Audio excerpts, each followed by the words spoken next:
Everyone, কেমন আছো তোমরা সবাই? তো চলে আসছি আজকে কারখানায়। কি করতে বলো তো? আমার পেছনেই বড় বড় কালী ঠাকুরগুলো দেখতে পাচ্ছ, এগুলো আজকে রং করবো। দেখো, তার জন্য কিন্তু আমার রংগুলো বানিয়ে নিচ্ছে। এটা হচ্ছে শিবের রং আর এটা হচ্ছে কালীর রং।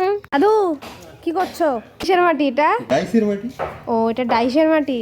রং আজকের থেকে আমার বুঝো।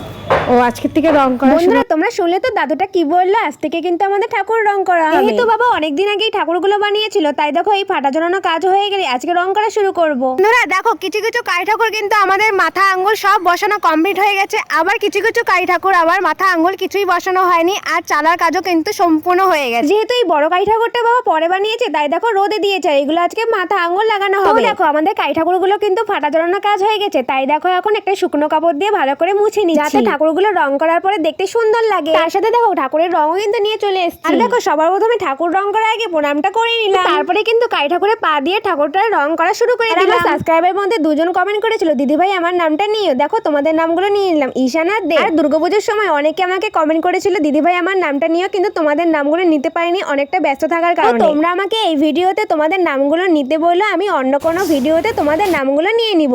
তো বন্ধুরা দেখো, আমার এদিকে ঠাকুরগুলো রং করতে করতে এদিকে কিন্তু কালী ঠাকুরের চালার ফাঁকা অংশগুলোতে কাপড় লাগানো হয়। এই ঠাকুরের চালার এই ফাঁকাগুলোতে যদি কাপড় না লাগানো হয় তাহলে কিন্তু একদমই খারাপ লাগে, তাই দেখো কাপড়গুলো এখন লাগানো হচ্ছে। বন্ধুরা আজকের এই ভিডিওটা তোমাদের কেমন লেগেছে অবশ্যই তোমরা কমেন্ট করে জানাবে। তো আজকের মতো ভিডিও আমার এতটাই, দেখা হবে কাল।